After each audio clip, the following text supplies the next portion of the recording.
Bonjour, c'est Sabrina de Chemin vers mon âme. J'espère que tout le monde va bien. On se retrouve pour les énergies du week-end du 10 et 11 septembre.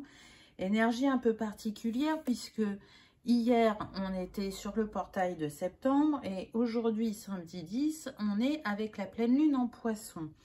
Donc, qu'est-ce que ça nous amène au niveau de la numérologie?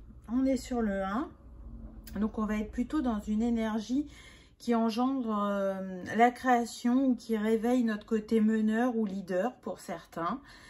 C'est comme si on faisait un bilan de la semaine pour voir comment on allait pouvoir se mettre en action dans les jours à venir de manière alignée à nos ressentis, nos intuitions. Et puis pour d'autres, ça va se traduire différemment. On va être plus dans le côté solitude ou ermite ou indépendant. Donc si vous avez une famille, ça ne veut pas dire que vous n'allez rien faire avec elle ce week-end, mais vous aurez besoin de vous octroyer des bulles de bien-être pour vous et vous allez vous l'autoriser, je dirais. Le 1 est relié à l'énergie yang, au feu, au soleil et au lion. Donc on voit que c'est relié à nos passions, nos rêves, nos envies. Et avec cette pleine lune en poisson, c'est une invitation à se laisser porter par le flot de ce qui vient à nous, de lâcher prise afin d'accueillir les messages de votre intuition qui vont pouvoir arriver pour certains, soit à travers vos rêves, ou pour d'autres, la boussole, ça sera les émotions. En tout cas, on est dans une énergie d'expression, de positionnement et de libération. C'est comme si la lune, là, rajoutait un coup de pouce au portail pour vous montrer que ce qui a été agité jusqu'à présent retourne vers une mer plus calme, je dirais. Les émotions vont s'apaiser. On verra hein, la semaine prochaine ce qu'il en est, mais je pense quand même que là, vous allez pouvoir souffler pour la majorité, on me dit. Pour le dimanche, on est dans l'énergie du 11, donc on aura toujours les vibrations, je dirais, de la pleine lune encore, hein. Mais le 11, il vient nous parler d'évolution spirituelle. Donc voilà, ce qu'on a traversé jusqu'à présent nous permet de nous élever, de développer encore plus notre intuition, voire même d'avoir des révélations. On me dit que le voile de l'illusion pour certains tombe. Ils y voient vraiment plus clair. Donc voilà, c'est toujours un chemin énergétique très relié au chakra supérieur quand même, hein, parce qu'on a beaucoup eu le chakra de la gorge, le chakra couronne. Là, on le voit encore à travers la numérologie. On a eu le chakra du cœur, donc restez bien centré, ça c'est important parce que c'est la porte de l'âme.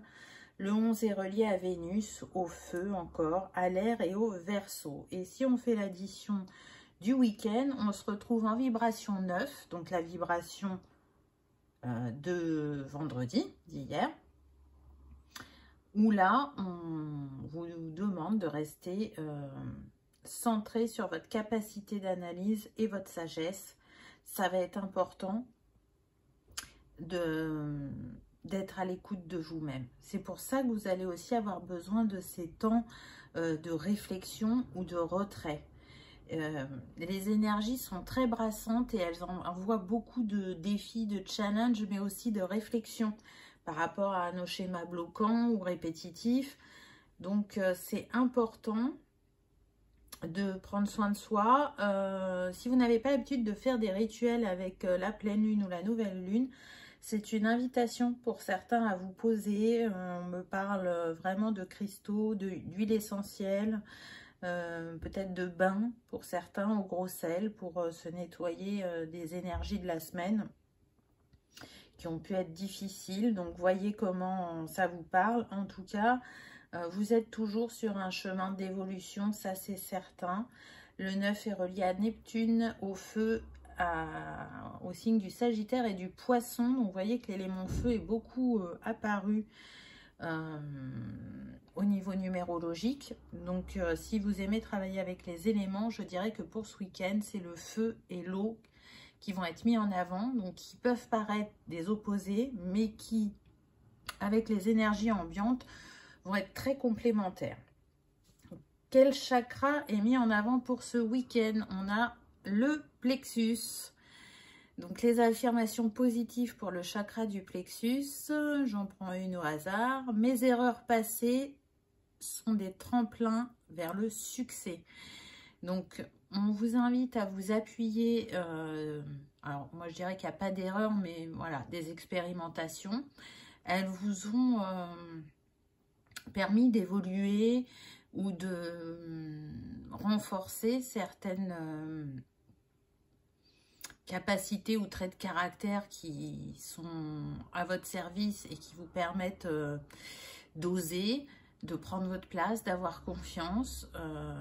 Voilà, c'est une invitation à laisser rayonner votre plexus un peu plus fort, à en prendre soin, à retrouver cette confiance et cette estime de vous parce que, certes, vous avez des trésors cachés, mais aussi vous avez un bagage solide acquéri par le passé et qui vous sert encore aujourd'hui. Donc, reprenez foi. Mais je pense que là, voilà, le portail et la pleine lune vont vous y aider. C'est le petit coup de pouce parce que, ben oui, ça fait des mois et des mois que maintenant les énergies, ça pulse, mais quasiment tout le temps, quoi. Donc, c'est pas toujours évident de rester en haut de la vague avec une détermination sans faille, entre guillemets. Ensuite, qu'est-ce qu'on a eu? Ah, bah super, confiance. Vous voyez, vous prenez de la hauteur, vous voyez les choses différemment. Vous vous reconnectez à votre potentiel infini puisque le nombre de cette carte, c'est 53. Donc, 5 et 3, 8. Ça va bien avec le plexus, n'est-ce pas? Je pense que vous êtes en train de ressortir encore une fois grandi de cette expérience, de ces énergies très perturbantes depuis, certes, début septembre, mais août, c'était pas mal aussi. Mais là, c'est vrai que bon, septembre, c'est vraiment un gros challenge. Donc là, on est sur des personnes qui reprennent confiance. Et c'est grâce aussi à ce que ça vous a révélé à vous-même ces énergies. Donc, c'est vraiment intéressant parce qu'il y a une reconnexion au passé, mais dans le bon sens. Vous savez, des fois, on est trop tourné vers le passé. Là, il y a eu un regard sur le passé à la juste mesure, juste ce qu'il faut pour y voir plus clair ou pour se rebooster ou pour tout simplement se remémorer le chemin qu'on a fait et comment on a avancé. Parce que parfois, quand on est dans le creux de la vague, on a l'impression que c'est sans fin, que ça ne bouge pas ou qu'on recule. Et là, non, on prend conscience, on sort de schéma. Ou s'il se représente à nous, ça va être de manière fugace. On ne va pas rester dans cette position de j'en ai marre, je suis démotivée, etc. Ah bah regardez, voilà des cartes plus douces, on les attendait. On a la paix avec encore une fois le 8, puisque là, le nombre, c'est le 17. Donc, on retrouve une paix intérieure, on retrouve une paix dans le foyer. Il y a des énergies de guérison qui sont toujours là à nos côtés, qui nous rappellent que l'on n'est jamais seul. Et du coup, si on met ces deux cartes côte à côte, c'est comme si on avait le maître-nom 88. Donc, vous voyez, des énergies encore bien particulières. Le 88 est relié au chakra de l'étoile de l'âme et à l'archange Métatron. Et il nous annonce ce 88, une période qui prend fin. Donc, vous voyez que ça a brassé, mais là, ça y est, on arrive à une accalmie, allons-nous dire. Et donc, c'est du karma libéré, c'est comprendre la loi de cause à effet. Et en comprenant ça, ben, c'est comme si vous aviez trouvé la clé pour l'abondance et le bonheur. Donc, vous voyez que tout est question de perception parce que du coup, comme vous prenez conscience et comme la leçon est acquise, ça débloque les énergies vers quelque chose de plus positif. C'est une invitation aussi à être patient comme d'habitude, à rester dans votre bon jugement et à ne pas douter de l'abondance que vous méritez. En tout cas, elle vient à vous à son rythme et pour chacun. Ensuite, au niveau astrologie, on a eu le cancer, le protecteur. Donc là, on est vraiment sur des personnes qui sont en quête de construction. Et on l'a vu, ça revient beaucoup. Hein. Donc, peut-être que ce signe, il vous amènerait comme question, comment êtes-vous ancré? Est-ce que vous êtes suffisamment ancré? Comment vous vous sentez en sécurité? Ou quelle sécurité offrez-vous à vos proches? Puisque le cancer, on l'a vu, il est très protecteur. Donc la famille, le lieu d'habitation, les valeurs, c'est très important. C'est ses racines. Et on est sur des personnes pour qui c'est important qu'il y ait cette stabilité à cet endroit-là, parce que c'est un peu comme le phare, comme le point de repère. Et si à ce niveau-là ça va, et bien malgré les défis rencontrés, on se sent la force d'aller au-delà de ce qui chahute. Et pour d'autres, ça va être plus relié à la mère. Ça serait quel est votre lien à votre mère, quel est votre rapport.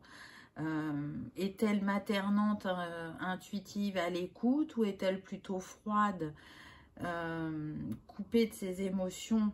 Et du coup, quel schéma vous reproduisez ou qu'est-ce que vous essayez d'éviter? C'est un peu ce que ce signe vient vous amener en ce week-end. Il est relié à l'élément eau, à la lune. Ça tombe bien vu sa présence avec nous ce week-end. Et du coup, je n'ai pas choisi une deuxième carte de cet oracle, mais j'ai pris un oracle concernant la lune pour avoir justement un message de la lune. Et regardez, on a eu la lune en poisson. Donc, on est vraiment pile poil dans les énergies. J'aurais pu avoir une autre lune et c'est celle-là que j'ai eue. Et on vous dit d'ici quelques temps. Aie confiance, tes rêves vont éclore. C'est une question de cycle. La lune en poisson les féconde dans sa matrice d'amour inconditionnel et cosmique. Donc je trouve que vraiment c'est un très beau message qu'elle nous dessert. Elle nous encourage, elle nous aide à rester patients et confiants. Je vous l'ai dit, vous savez, quand ça brasse, c'est pas pour rien, c'est pour le meilleur ensuite. Mais c'est vrai que c'est pas toujours évident de traverser ces énergies. Quelle est la fleur qui va vous accompagner pour ce week-end? On a eu le lys avec la Renaissance. Si c'est pas magnifique. On a encore le 9 qui vient à nous. On a eu le 1, donc commencement, fin de cycle avec le 9. Donc c'est intéressant parce que là, la Renaissance, on vous parle bien que la guérison a opéré ou qu'il y a une libération qui est là. Ce que j'aime beaucoup chez cette fleur, c'est qu'elle est reliée aussi à tout ce qui est royauté, et c'est comme si elle vous invitait à retrouver votre souveraineté. Reprenez-la. Si vous l'avez laissée de côté ou si vous ne l'aviez pas encore remise à votre service, c'est cette invitation qu'elle vous donne, et en même temps elle vous dit que vous êtes protégé. Malgré ce qui se passe actuellement, vous êtes toujours, tout le temps protégé. Et puis le lys est relié au chakra couronne, à l'élément eau, à la lune, à Vénus. Donc on nous rappelle encore les énergies du cœur comme elles sont importantes et guérisseuses. Donc mettez-les bien à votre service pendant cette pleine lune, je dirais. Et le petit mantra qui va accompagner le lys, c'est à chaque expérience, je renais de mes cendres. On nous parle un peu du phénix, phénix qui est relié à l'élément feu et qui a beaucoup été présent. Donc c'est comme si cette carte, elle portait le feu et l'eau en même temps. J'adore. Et le cristal qui va vous accompagner pour ce week-end, c'est l'émeraude, relié au chakra cœur. Donc elle encourage à ouvrir et à suivre notre cœur. Elle favorise les relations harmonieuses et calme les conflits et les colères. C'est une pierre de joie de vivre qui incite à la patience, n'est-ce pas, et suscite le calme et la paix intérieure. Et la paix est apparue dans les cartes, donc elle est vraiment totalement adaptée. Elle permet de se sentir en harmonie et en phase avec soi-même. Les signes astro, Taureau, Cancer, Capricorne, Balance, et les intentions à poser. Je m'accepte dans toute mon authenticité, je suis pleine de joie de vivre, je vis dans le partage d'amour et vais vers les autres. très belle pierre que vous pouvez faire appel de manière éthérée si vous ne l'avez pas, bien entendu. Voilà pour les énergies du week-end. J'espère qu'elles auront vibré, résonné, que vous aurez passé un agréable moment. Si tel est le cas, je vous invite à cliquer sur le petit pouce en l'air. Ça soutient la chaîne et ça fait toujours plaisir. Je vous remercie d'avoir regardé ma vidéo et je vous dis à bientôt. Au revoir.